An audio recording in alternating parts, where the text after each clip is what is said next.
আদালতের নির্দেশ মেনে আমেরিকার জেলে বন্দী মুম্বাই হামলার অন্যতম অভিযুক্ত পাকিস্তানি বংশোদ্ভূত কানাডার ব্যবসায়ী তাহাউর রানাকে ভারতের হাতে তুলে দিতে চলেছে জো বাইডেন সরকার। মে মাসে ওয়াশিংটনের ফেডারেল আদালত রানাকে ভারতে প্রত্যর্পণের নির্দেশ দিয়েছিল। সেই নির্দেশকে চ্যালেঞ্জ জানিয়ে রানার আবেদন এখন ওয়াশিংটনের নবম সার্কিট বেঞ্চে বিচারাধীন। पीएफआई को हमने बैन किया। दुनिया भर में भागे हुए गुनहगारों को आज वापस लिया जाता है। एनआईए के 9 घनघोर आतंकवादी कृत्य करने वाले लोगों को दुनिया भर से चून उठाकर हम वापस लाए और 6 राज्यों की पुलिस को भी उनको वापस लाए।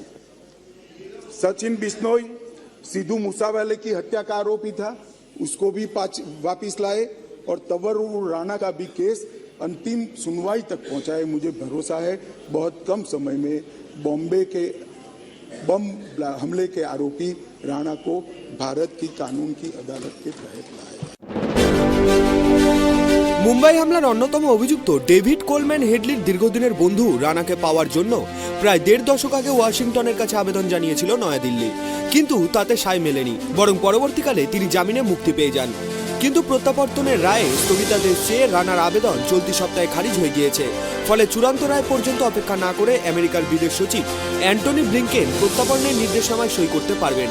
চলতি সপ্তাহে আমেরিকার বিদেশ দপ্তর সূত্রে এই খবর জানা গিয়েছে। Indeed, it's a great success for India, and I have no hesitation to say that because of the good relation between the US government and Indian government, US administration had correctly declared that in any case, whosoever the offender in the 26 November terror attack case in Mumbai, they should be punished according to law.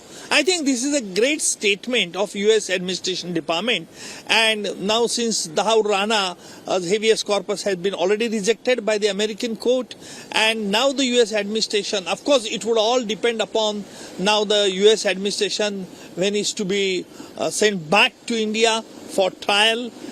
The moot question is where he will be tried, whether in NI court at Delhi or elsewhere.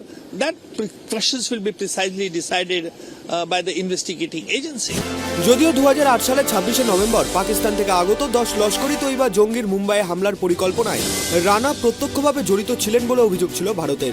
এরপরে 1997 সালে দ্বিপাক্ষিক বন্দি প্রত্যর্পণ চুক্তি অনুযায়ী ভারতের তরফে আবার আবেদন জানানো হলে 2020 সালের জুন মাসে মুম্বাই নাশকতার ঘটনাতেই ফের রানাকে গ্রেপ্তার করে আমেরিকার পুলিশ। ক্যালিফোর্নিয়ার একটি আদালতে রানার তরফে জামিনের আবেদন জানানো হলেও বছর দেড়েক আগে তা খারিজ হয়ে গিয়েছিল, ফলে তার প্রত্যর্পণের পথ প্রশস্ত হয়। This, Matt, as you so note, is a pending extradition matter, and so given the fact that it is pending, I don't have any specific comment to offer. What I can say is that we are committed to confronting terrorism across the world, and we continue to call for those involved in the 2008 Mumbai attacks to be brought to justice.